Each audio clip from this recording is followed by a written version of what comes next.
¿Qué tal, chicos? ¿Cómo están? En esta ocasión vamos a hacer la introducción a la parte del movimiento parabólico, que es parte del tema que te van a tomar en el primer taller de entrada en la clase, ¿cierto? Bueno, lo que te van a tomar es la parte del movimiento parabólico. Vamos a conocer rápidamente los puntos cruciales, básicos que tenemos que saber para poder responder a las preguntas que nos van a hacer. Este es un movimiento parabólico. ¿Qué caracteriza al movimiento parabólico?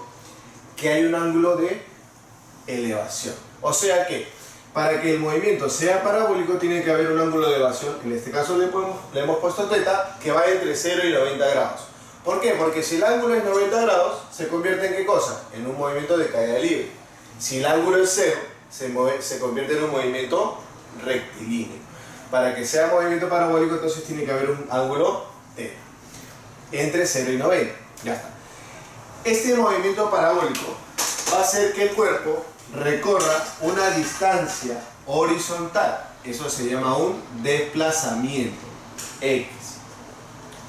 ¿Qué más tenemos?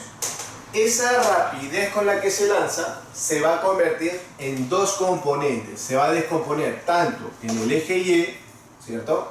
Una velocidad en Y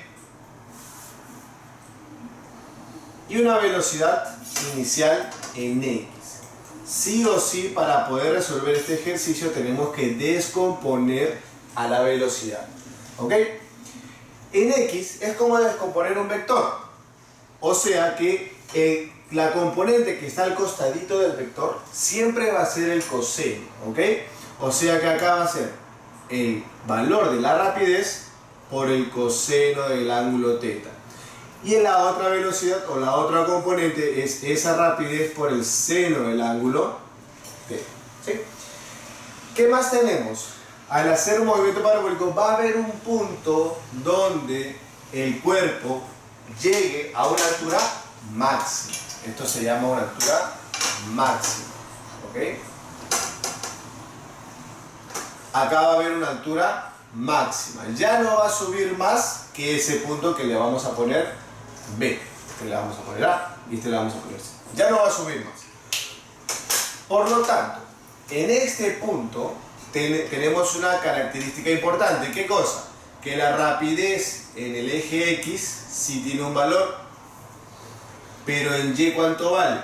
La rapidez en Y es 0.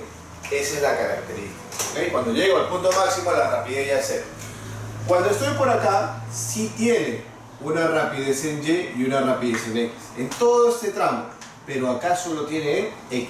Cuando ya paso esa altura máxima, acá vuelvo a tener ¿qué cosa? En Y y en X, pero hacia abajo porque ya el cuerpo está de bajada.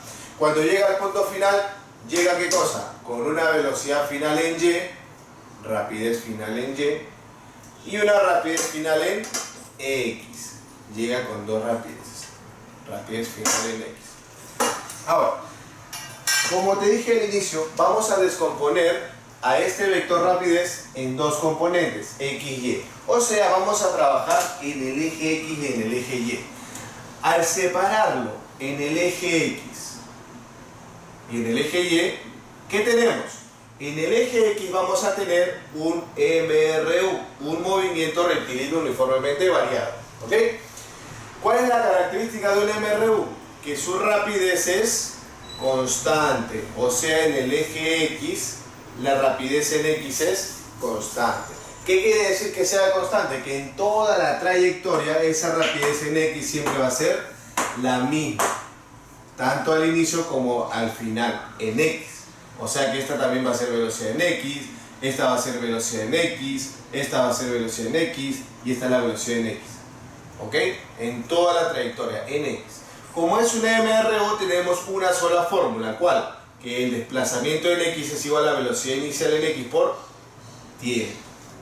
Esa es la única fórmula que tenemos para el movimiento horizontal en el eje X. Ahora, y en el eje Y. En el eje Y tenemos lo siguiente. En el eje Y es un movimiento MRV.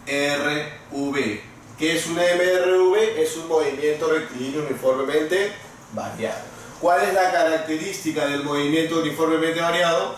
Que la aceleración es constante. O sea que la velocidad sí cambia, no la aceleración. ¿Qué fórmulas tenemos para poder resolver en el eje Y? Las siguientes. Mira, tenemos que, por ejemplo, velocidad final en Y es igual a velocidad inicial en Y más gravedad por tiempo. Y vamos a trabajar de manera vectorial. Estos son vectores. Al trabajar de manera vectorial, la gravedad, como apunta hacia abajo, o sea, en la parte Y negativa, vale menos 9,81 metros por segundo al cuadrado. En menos J. ¿Ok? O sea que acá vamos a reemplazar siempre con menos 9,81. Otra fórmula. Velocidad final al cuadrado es igual a velocidad inicial al cuadrado en Y más 2 veces la aceleración de la gravedad por el desplazamiento. Esto es vector, esto es vector, esto es vector, esto es vector. Y por último, una última fórmula, ¿cuál es?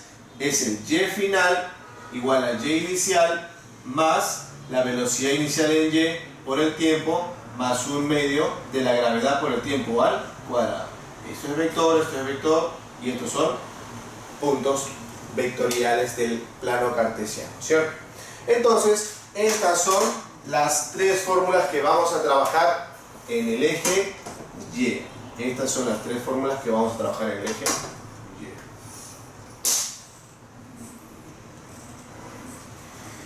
Y. Listo. En los ejercicios que vas a tener en el Sócrates, en el test de entrada, tenemos que saber estas formulitas.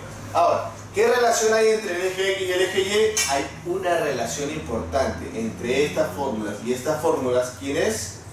El tiempo. ¿Ok? El tiempo. Y otra cosita teórica que también te pueden preguntar por ahí. Hay un alcance máximo, un alcance horizontal máximo. Ese alcance máximo, el alcance máximo se logra cuando θ, que es el ángulo de elevación, es 45 grados, ¿sí? Como de manera teórica para que sepas si es que por ahí te preguntan, ¿cierto? ¿Cuál es el alcance máximo? ¿Cuándo se alcanza? Cuando se tiene un ángulo de 45 grados. Y bueno, ahora después vamos a resolver los ejercicios para poder aplicar las propiedades, ¿sí? Las he hecho.